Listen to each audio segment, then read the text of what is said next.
Yeah, down here downtown, live, on the scene, painting up top of a rooftop, second story, across here from Two Wolves, right over that way, see? Boom, see in the corner, I did a little video of it earlier. And I've been hired by Greater Topeka Partnership, GTP, second time working with them, did a basketball court last year, doing this wall here.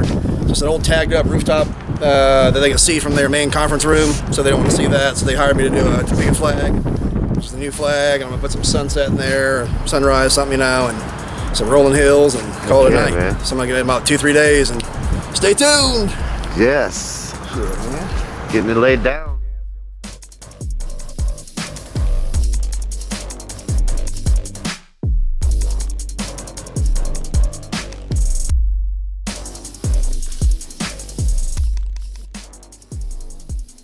I'm Alexander Lancaster here at Two Wolf Studio and Artist Den with a badass artist. You probably know him from a lot of different works that's happening in Topeka. Robert Bustamante, is that how you say it? You just put the Tapley in there. Say it. So Robert Tapley Bustamante.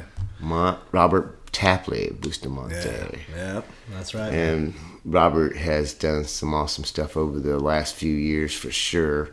He been part of the skate park graffiti. What do you call it? Just paint days. He has a paint day at Rip On Skate Park over there by Washburn, like 22nd and Washburn.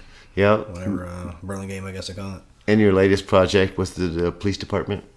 Ooh, yeah, that was a big one. That one was just wrapped all up summer long, right? Yeah, it took about 5.5 months. Wow. I mean, it was a lot longer, I think, than. And then I seen you today. I mean, you're still in your paint clothes from today. You've been painting all day. Slept in my paint clothes. Right? No, you've been painting all day, right? Oh, yeah. Yeah, I got some video that I'm going to put into this video so that people can see you over there on top of the building that a lot of people in Topeka may know about. But you're making that place look pretty tight. Tell us a little bit about what's going on over there. Basically, I was hired by GTP, the Greater Topeka Partnership. I done one project with them last year for a basketball court over on Betty Phillips, kind of over by 37th. There's a little park over there in that little area. Just like any kind of park, it's probably had better days.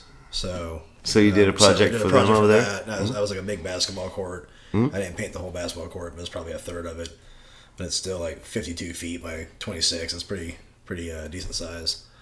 So I guess I'm on their list somewhere. So when something else came up, and this wall is literally facing their main business conference room, so they have to look outside and this urban wasteland of graffiti and just ugly things they don't want to see written up there. So they basically hired me to come up with their basic vision for that. How in the heck do you get started with that? For the young people that want to get started in the arts, tell us a little bit of, give us some stepping stones on how you get it started. Yeah, sure. In this case, that there's certain kind of must-haves. The client has to have certain must-haves. I ask them, like, tell me the 2 or 3 must-haves. In this case, they had to have the Topeka flag. And then they kind of were like, well, the dimensions of the wall are not going to be flag dimensions. So there's a lot of extra space, and they didn't really know what to do with it. And then I just kind of come up with some concepts and kind of pitch them on something. And I usually come up with like 3 concepts. Usually have one that's pretty conservative, then one that's a little bit more adventurous, and then one that's really risky, kind of way out there. And you give them a sort of like let them choose. Let them choose their speed of what they want, basically. So then they chose drawing number 1, which is basically like rolling flint hills, like over like a Manhattan and stuff. And just put a big sunrise, and then put the flag over here, and it just fills it up. Otherwise, it's beautiful. Otherwise, you would just have a flag with nothing else really. Yeah, because there's like it's 80-foot wall or something like that, right? Yeah, it's ridiculous. It's like 80 feet by 12. Right so there's a lot of wall to have nothing else on there. So you're from Topeka, right? Yeah. You went to Topeka High, did you say? Yeah, class 91. And then you moved away, went to Kansas City, was doing some art there too. Really, you haven't stopped pursuing your art since you've, like, even in high school, right? Like, since you've known you as an artist, you've kept pursuing it in some way, right? Yeah, basically. I mean, there's always a sort of like the journeyman years, I think you call it, like where you don't really know where or what sometimes. So I don't really even feel like I really did art sometimes till I got to, well, I did some stuff in high school here and there, but I wasn't super serious about it. I didn't, When did you start getting serious? I would say about 26. About 26? Yeah. Yeah. It's just weird because even my whole life, I don't think I really thought much. I guess you have to tell me how old you are now because... Oh my gosh. Because you said 26. Just 2012? Yeah, exactly. Yeah. Yeah, so it's October 13th. I turned a big 47, man. So... Wow. 47. Wow. Yeah, it is what it is, man. I thought I was way older than you. Yeah. I'm not that far. It is what it is, man. I mean, I'd be happy stopping at 37. It's not. Honestly. It's just a number anyways. Yeah. What are you going to do, man? Can't control it. Right. But you came back to Topeka, what, 4 years ago or so? 2 years ago? Yeah. About That's 2. pretty cool. But you did come back. I remember you came back for the 2-block chalk walk even. Oh, yeah. That was fun, man. I came back a couple years before, Yeah. You was checking out what's going on in the Arts District and what's going on in Topeka. And what was one of the things that made you go, man, actually, I could do something here in Topeka? Yeah, I think it's it's the transition from being a typical solitary artist, where you sit in your studio. Creating art's a very solitary exercise. You're by yourself. Usually it's you on a TV or you on the radio, and you can't really converse with a lot of people because you're focusing on stuff. So it took me sort of turning that on its head and being more of a collaborative artist, and like inviting other people or seeking some other people out. And then that would get you out the studio, get you out to painting to the streets. You start doing other things, and then formalizing it as a way of doing a mural or having an actual project rather than just, oh, hey guys, let's go burn on a wall this weekend. No, it's not that at all. Like, we got some client must-haves that we're talking about, like must-haves of this logo, whatever, or these themes or whatever, and then the rest is open to whatever, whatever interpretation. So what was your first paid mural that you did? Ooh. Was that here in Topeka or was that in Kansas City? Where was that at? I think it was Kansas City. What'd you do? Basically, I have a buddy that has a rubber business, like vulcanized rubber. Mm-hmm. Like he does like industrial rubber and stuff. So he basically has like a big wall like outside his business right there. So it's on 18th and Prospect, there in Kansas City. And he basically just, again, his must-haves were that he's sponsored by Continental, and Continental is like the European Goodyear or whatever. Like they got their business side, they got their consumer side or whatever. So they've been coming over and buying like Goodyear assets, whatever. So like this guy has like a wall, and he just basically said, I want the Continental logo on there. And I want their mascot, which is a gorilla. Right. And then he said the rest of it is up to you. But that only covers about, maybe I'd say like the wall is about 8 feet by probably about 45.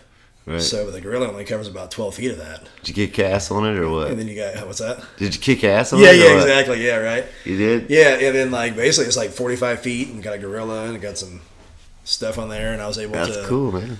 And that's one of the first times I did my mountains as well, because I just wanted to. I had to come up with some kind of a visual solution to get all that space in there. I was like, I want to, blow my shoulders out trying to paint all that with a brush. Yeah. So I found a way to do some mountains and some torn paper, and it was just a technique that just kind of developed out of necessity, really. Yeah. A lot of people think there's nothing happening in Topeka. You can't really do anything in Topeka. And then I see people like you, an artist that's doing stuff in Kansas City, even, and come back to Topeka and say, you know what, this is my hometown, and I could do it here too, and make things happen. And I think that I have seen that as well over the last couple of years. You've actually started making some things happen. Yeah. So to the youth of the people that are watching this video, to the youngsters that are saying, hey, I want to be able to get out there and do murals and paint walls and stuff without doing something where I'm just getting in trouble, but be able to do it and get paid for it and recognized for my work. What can you give? What kind of advice can you give to them on that one, man? That's a really good question, actually. Yeah, well, to all you Utes. All the Utes. You Utes, you boys and girls. I I think that it's open season, really. I mean, that street art has such an acceptance now that in some ways it's even becoming a little bit corporatized in a way. Spray art is not frowned upon as much as it used to be in this town. Oh, no, it used to be you get thrown in the hooch for it, basically. You know, spend the night there. But now it's kind of... Getting grants for it. You know, as long as if you find like a paid wall, of course, obviously somebody wants you to be there, and sometimes that just another customer and they want certain things on the wall and certain things that they don't want. So, is there an organization in town that helps in a way that you're like, I'm so thankful that they are there? Oh yeah, exactly. My number one would be ArtsConnect. Like, woo, ArtsConnect. Yes, ArtsConnect. Yeah, Sarah Fazell, she's amazing. Yes. So I would say that she was, she basically is instrumental in where I'm at right now because I got selected for certain projects, and without ArtsConnect, that straight up wouldn't have happened. We apply for these projects first. Yeah, exactly. So there's times when ArtsConnect has these open calls for people to apply for murals. And you applied for those, and that's a lot of how you got affiliated with them, maybe? Yes, basically that there's a formalized process, and I just happened to see a call for the Brown versus Board. Brown versus Board, yeah. Yeah, so then when that happened, I was kind of like, that really piqued my interest. Mm-hmm. And then I was like, something that huge is in my backyard. I want to be involved with that. Heck yeah. I don't care how or what. Yeah. I don't know what I'll paint exactly or how much, but I just know I want to be a part of that energy. Right. And then once I was there, it's almost like, it's kind of funny. Like you don't really expect to get selected. I mean, that'd be kind of presumptuous. But still, like when it happened, I was like, yeah. When I was talking to Chad, he said the same thing. It's like, I wanted to do it, but so I applied, and I didn't even really think I would be selected, but they selected me, and I was like, cool, this is going to be awesome. Then, so that's the things that we have to do, right? Is if you're a young artist or you're an old artist that's finally trying to freaking do something. You got to start, like, when there's open calls like that, like, apply for them and go for it and show up. Like, showing up is basically half of it, I would say. Some people just don't show up. Yeah. Like, I know some people that don't show up, and that's just show how up. it is, man. So, I mean, that's part of it. Either you show up or you just choke and don't do it, basically, Well, dude, you're kicking ass all over town, and I'm happy that I have met you, and I could call you a friend and have a couple of beers with you, man. Thanks so much for being here. That's it, man. Come on, yeah, dude. man, What? dude. We're gonna have a lot to talk about in the future. You could always come back and do another interview, man. Do a 2.0. Yeah, I don't like to call them interviews, but conversation. Do another conversation on camera. I'll have all the lights and everything set up again. Yeah, that sounds cool. Well, peace out. Yep. I'm Alexander Lancaster here at Two Wolf Studio and Artist Den with this badass.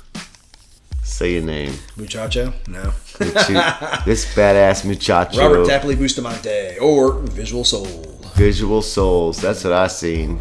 I seen a bunch of those stickers. That's right, man. You're responsible for that. Yeah, right. I don't know what you're talking about, dude. They just somehow got there. Yeah. We're out. Thanks for watching. Peace. That's Thanks, right, man. Two Wolf Studio, an artist in Topeka, Kansas.